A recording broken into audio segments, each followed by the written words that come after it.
కంటి అద్దాల నుండి శాశ్వత విముక్తి పొందండి. లాసిక్ సర్జరీ 14,000 మాత్రమే. వివరాలకు సంప్రదించండి. అమరావతిలో భూ కేటాయింపులు రద్దయిన సంస్థలు, అలానే కొనసాగించబోతున్నటువంటి సంస్థలు ప్రభుత్వం ఇస్తున్నటువంటి వెసులుబాటు, దీనిపైన కొంత స్పష్టత వచ్చింది.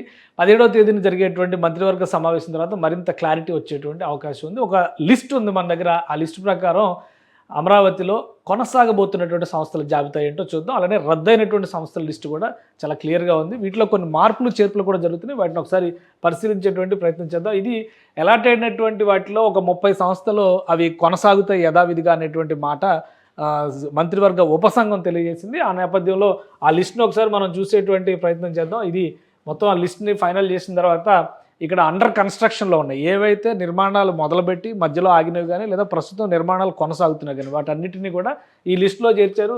ఒక్కసారి మనం గమనించి చూస్తే కనుక ఇక్కడ ఇగ్నోకి సంబంధించి, ఎన్ఐడి నేషనల్ ఇన్స్టిట్యూట్ ఆఫ్ డిజైన్కి సంబంధించి, ఇగ్నోకి సంబంధించి ఏపీ ఎన్ఆర్టీసీ ఐకానిక్ టవర్స్ కన్స్ట్రక్ట్ చేస్తున్నారు. అలానే ఏపీ ఎన్ఆర్టీఎస్ ఆఫీస్ బిల్డింగ్కి సంబంధించినటువంటి ల్యాండ్లు కూడా ఉన్నాయి. ఇవి రెండు కూడా కొనసాగిస్తామనేటువంటి హామీని ఇచ్చినట్టుగా చెబుతున్నారు. అలానే వీటితో పాటు విట్ యూనివర్సిటీ ఆల్రెడీ ఆపరేషనల్ అక్కడ పనిచేస్తున్నటువంటి సంస్థ, అది విస్తరణ కార్యక్రమంలో ఉంది. సో దానికి కూడా ఇది ఎటు మారబోయేటువంటి సంస్థ కాదని క్లారిటీ ఇచ్చింది. ఎస్ఆర్ఎం యూనివర్సిటీ మొన్ననే సీఎం వెళ్ళారు, అక్కడ భూమి పూజ కూడా చేశారు కొత్త నిర్మాణాలకి. ఇక అమృత యూనివర్సిటీ అండర్ కన్స్ట్రక్షన్లో ఉంది. బసవతారకం క్యాన్సర్ హాస్పిటల్కి సంబంధించి భూమి పూజ చేశారు గతంలో, అయితే పనులు ప్రారంభమయ్యే దశలో ఆగిపోయింది. ఇప్పుడు అది కూడా ప్రారంభించబోతున్నాం అతి త్వరలో, బహుశా వచ్చే నెలలో దీనికి సంబంధించినటువంటి భూమి పూజ జరగవచ్చు. ఇక పోడర్ ఇంటర్నేషనల్ స్కూల్, ఇది సగం నిర్మాణం అయినటువంటి సంస్థ. ఇక మాథ్యూ పబ్లిక్ స్కూల్ ఇది కంటిన్యూ అవుతుంది. GRT hotels and resort, XLRI కూడా కంటిన్యూ అవుతుంది. సివిల్ సర్వీసెస్ ఇన్స్టిట్యూట్ ఇది కూడా కంటిన్యూ అవుతుంది. బ్రహ్మకుమారిస్ ఎడ్యుకేషన్ సొసైటీ ఇది అండర్ కన్స్ట్రక్షన్లో ఉంది అక్కడ, అది కూడా కంటిన్యూ అవుతుంది. ఇక ఐఏఎస్ ఆఫీసర్కి సంబంధించి హౌసింగ్ కోసం అలాట్ చేసినటువంటి ల్యాండ్ ఇది కూడా కొనసాగించాలని నిర్ణయించారు. జడ్జెస్ హౌసింగ్కి సంబంధించి ల్యాండ్ కొనసాగించాలని చెప్పి నిర్ణయించారు. దస్పల్లా హోటల్స్ ఇది కూడా కొనసాగుతుంది. సెంట్రల్ పబ్లిక్ వర్క్స్ డిపార్ట్మెంట్కి సంబంధించి కూడా కంటిన్యూ అవుతుంది. హైదరాబాద్ ఐ ఇన్స్టిట్యూట్, ఇది ఎల్వి ప్రసాద్ ఐ ఇన్స్టిట్యూట్, అది కూడా కంటిన్యూ అవుతుంది. ఇక Manjeera hotels and resorts, green park hotels, Varun hospitality, Mahalakshmi infra, GV estates and hotels, Om Shri Bhavana Sai associates LLP, అలాంటి southern travels private limited, splendour land base limited, ఈ సంస్థలన్నీ కూడా కంటిన్యూ అవుతుంది. మొత్తం 30 సంస్థల లిస్ట్ ఒకటి బయటకు వచ్చింది. ఈ సంస్థలు యథావిధిగా కొనసాగుతాయని చెప్తున్నారు. అలానే నిర్మాణాలు పూర్తి చేయకుండా సగంలో ఆగిపోయినటువంటి నిర్మాణాలకు సంబంధించి ఒక స్పష్టత ఇచ్చారు. 2027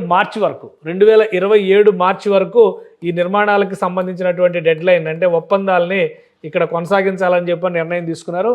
ఇది అమరావతిలో కొనసాగబోతున్నటువంటి సంస్థలకు సంబంధించినటువంటి లిస్ట్. ఇక అమరావతిలో రద్దయినటువంటి 13 సంస్థల భూ కేటాయింపుల జాబితా ఏంటనేది ఒక క్లారిటీతో మనం చూసేటువంటి ప్రయత్నం చేయాలి. ఇది national centre for disease control, దీనికి సంబంధించి రెస్పాన్స్ లేదు. చాలాసార్లు మెయిల్స్ పెట్టినా కానీ, గత 9 నెలలుగా కరస్పాండెన్స్ చేసినా కానీ అవతల నుంచి రెస్పాన్స్ లేదని చెప్తున్నారు. ఇక ఆంధ్రా బ్యాంక్, సిండికేట్ బ్యాంక్, ఇవి రెండు కూడా ప్రస్తుతం అమాల్గమేట్ అయిపోయినాయి. కెనరా బ్యాంక్లో ఒకటి, యూనియన్ బ్యాంక్లో ఒకటి. కాబట్టి ఈ ల్యాండ్స్ని కూడా రద్దు చేయాలని డిసైడ్ చేశారు. శాప్నెట్ ఇది కూడా ప్రభుత్వ డిజిటల్ కార్పొరేషన్లో అమాల్గమేట్ అయిపోయింది.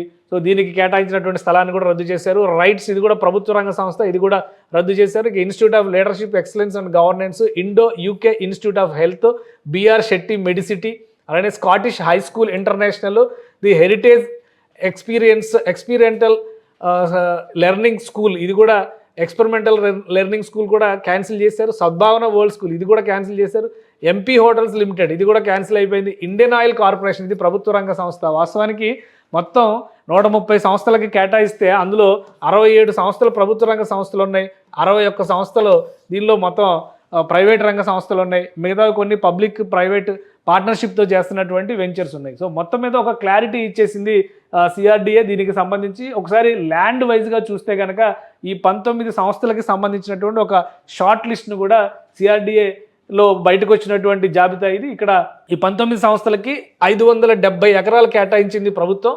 దానికి సంబంధించి గడువు పొడిగించారు ఈ సంస్థలకి. 2027 మార్చి వరకు ఈ టైంని, కన్స్ట్రక్షన్ టైంని, ఒప్పంద సమయాన్ని పెంచారు. అందులో ఎన్ఐడి ఇవి సగం నిర్మాణాలు అయ్యి ప్రస్తుతం పెండింగ్లో ఉన్నటువంటి ప్రాజెక్టులుగా మనం చూడాలి. ఎన్ఐడికి 50 ఎకరాలు కేటాయించారు, ఇది నిర్మాణం కంటిన్యూ చేస్తుంది. ఇగ్నో 80 సెంట్లు కేటాయించారు, అది కూడా కంటిన్యూ అవుతుంది. ఏపీ ఎన్ఆర్టీఎస్ ఇది 5 ఎకరాలు కేటాయించారు. ఇక్కడ ఐకానిక్ టవర్కి సంబంధించి భూమి పూజ జరిగింది, అది నిర్మిస్తామనేటువంటి హామీ ఇచ్చారు. ఇక ఏపీ ఎన్ఆర్టీఎస్ ఆఫీసుకు సంబంధించి 58 సెంట్లు ఇచ్చారు, అది కొనసాగుతుంది. విట్ ఏపీ 100 ఎకరాలు సెకండ్ ఫేజ్లో తీసుకున్నటువంటి ల్యాండ్ ఉంది, అక్కడ కూడా విస్తరణ పథకాన్ని మొదలు పెడతాం అనేటువంటి మాట చెప్తున్నారు. ఎస్ఆర్ఎం యూనివర్సిటీ సెకండ్ ఫేజ్లో 100 ఎకరాలు తీసుకుంది, వాళ్ళు ఆ ఇన్స్టిట్యూట్ని విస్తరిస్తాం అనేటువంటి మాట చెప్తున్నారు. ఇక మాత అమృతానందమయ్యి మఠానికి సంబంధించిన యూనివర్సిటీ 150 ఎకరాలు సెకండ్ ఫేజ్లో తీసుకున్నటువంటి 150 ఎకరాలు ఇది, దాన్ని కూడా కొనసాగిస్తామని చెప్పారు. Basavatarakam Ramarao memorial cancer foundation 15 ఎకరాలు ఇక్కడ నిర్మాణం కొనసాగుతుంది. ఇక ఆనందీలాల్ గణేష్ పొద్దర్ సొసైటీ స్కూల్ 3 ఎకరాలు ఇచ్చారు, ఇక్కడ కూడా నిర్మాణం కొనసాగుతుంది. ఎన్ఎస్టీ మాథ్యూ పబ్లిక్ స్కూల్కి 3 ఎకరాలు ఇచ్చారు, ఇది కంటిన్యూ అవుతుంది. GRT hotels and resorts private లిమిటెడ్కి 2 ఎకరాలు ఇచ్చారు, ఇది కంటిన్యూ అవుతుంది. ఎక్స్ఎల్ఆర్ఐకి 50 ఎకరాలు ఇచ్చారు, ఇది కూడా కంటిన్యూ అవుతుంది. సివిల్ సర్వీసెస్ ఇన్స్టిట్యూట్కి 4 ఎకరాలు ల్యాండ్ ఇచ్చారు. బ్రహ్మకుమారిస్ ఎడ్యుకేషనల్ సొసైటీకి 10 ఎకరాలు ల్యాండ్ ఇచ్చారు. ఆల్ ఇండియా సర్వీస్ అధికారులకి 38 ఎకరాల ల్యాండ్ ఇచ్చారు. న్యాయమూర్తులకు సంబంధించి 1.92 ఎకరాలు ఇచ్చారు. దస్పల్లా హోటల్కి 2 ఎకరాలు ఇచ్చారు. కేంద్ర ప్రజా పనుల విభాగం అంటే CPWDకి సంబంధించి 22 ఎకరాలు ఇచ్చారు. ఎల్వి ప్రసాద్ ఐ ఇన్స్టిట్యూట్కి 12 ఎకరాలు ఇచ్చారు. ఈ ప్రాజెక్టులన్నీ కూడా మార్చి 31, 2027 వరకు వీటి ఒప్పంద సమయాన్ని ఎక్స్టెండ్ చేశారు. ఏ సంస్థలు అయితే తమతో సంప్రదింపులకి పెట్టినటువంటి మెయిల్స్కి రెస్పాండ్ కాలేదో ఆ సంస్థల్ని పక్కన పెట్టారు.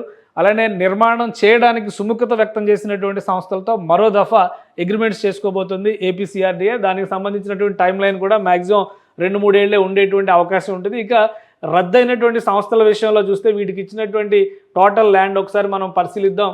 ఇక్కడ నేషనల్ ఇన్స్టిట్యూట్ ఫర్ డిసీజ్ కంట్రోల్కి 2 ఎకరాలు ఇచ్చారు. ఆంధ్రా బ్యాంక్కి 1.64 ఏకర్స్ ఇచ్చారు, అంటే 1 ఎకరం 64 సెంట్ల భూమి. ఇక్కడ సిండికేట్ బ్యాంక్కి 1/2 ఎకరం ఇచ్చారు. రైల్ టెక్నికల్ ఎకనామిక్ సర్వీస్ దీనికి రైట్స్కి సంబంధించినటువంటిది, ఇది కూడా కేంద్ర ప్రభుత్వ సంస్థ 70 సెంట్లు ఇచ్చారు, ఆగిపోయింది. Institute of leadership excellence and governance 6 ఎకరాలు ఇచ్చారు, ఆగిపోయింది. ఇండో యూకే ఇన్స్టిట్యూట్ 50 ఎకరాలు ఇచ్చారు, ఆగిపోయింది. బీఆర్ఎస్ మెడిసిటీ 100 ఎకరాలు ఇచ్చారు, ఆగిపోయింది. రూప్టెక్ educational public school India school 4 ఎకరాలు ఇచ్చారు, ఆగిపోయింది. హెరిటేజ్ ఎక్స్పెరిమెంటల్ లెర్నింగ్ స్కూల్ 3 ఎకరాలు ఇచ్చారు, ఆగిపోయింది. సద్భావన వరల్డ్ స్కూల్ 4 ఎకరాలు ఇచ్చారు, ఆగిపోయింది. ఇక ఎంపీ హోటల్స్కి సంబంధించి 4 ఎకరాలు ఇచ్చారు, ఇది ఆగిపోయింది. ఇండియన్ ఆయిల్ కార్పొరేషన్కి కూడా 40 సెంట్లు ఇచ్చారు. దీంతోపాటు శాప్నెట్ గవర్నమెంట్ సొసైటీ దానికి కూడా 70 సెంట్లు ఇచ్చారు. మొత్తం అన్నీ కలిపి చూస్తే కనుక ఇవి రద్దయినటువంటి 177 ఎకరాల 24 సెంట్ల భూమి కనిపిస్తుంది. సో వీటన్నిటిని కూడా మరో దఫా ఇప్పుడు జరగబోయేటువంటి క్యాబినెట్ మీటింగ్లో డిస్కషన్ చేసిన తర్వాత ఈ రద్దు ప్రతిపాదనని క్యాబినెట్ ఆమోదం చేసిన తర్వాత రద్దు చేసినటువంటి సంస్థలన్నింటినీ పక్కన పెట్టేస్తారు. ఆ భూమిని వేరే వారికి కేటాయించడం పైన ఫోకస్ పెడతారు. ఎవరికైతే అగ్రిమెంట్స్ ఎక్స్టెండ్ చేయాలనేటువంటి నిర్ణయం తీసుకున్నారో అగ్రిమెంట్స్ ఎక్స్టెండ్ చేసేటువంటి క్రమంలో క్యాబినెట్ అప్రూవల్ తర్వాత వారితో ఫ్రెష్గా ఒప్పందాలు చేసుకుంటారు. నిర్మాణాలు కొనసాగిస్తున్నటువంటి సంస్థలకు సంబంధించి మార్చి 2027 వరకు వాళ్ళకి గడువు పెంపొందిస్తారు. అంటే 2027 నాటికి ఆ భవనాలన్నీ పూర్తి స్థాయిలో ఆపరేషన్లోకి వచ్చేలాగా ప్రణాళికలను సిద్ధం చేయాలని ఏపీసీఆర్డీఏ నిర్ణయం తీసుకున్నట్టుగా తెలుస్తుంది. దీన్ని అధికారికంగా క్యాబినెట్ సమావేశం తర్వాత ప్రకటించేటువంటి అవకాశం ఉంది. సుమన్ టీవీలో మీ పర్సనల్ అండ్ బిజినెస్ ప్రమోషన్స్ కోసం కింది నెంబర్కి కాంటాక్ట్ చేయండి.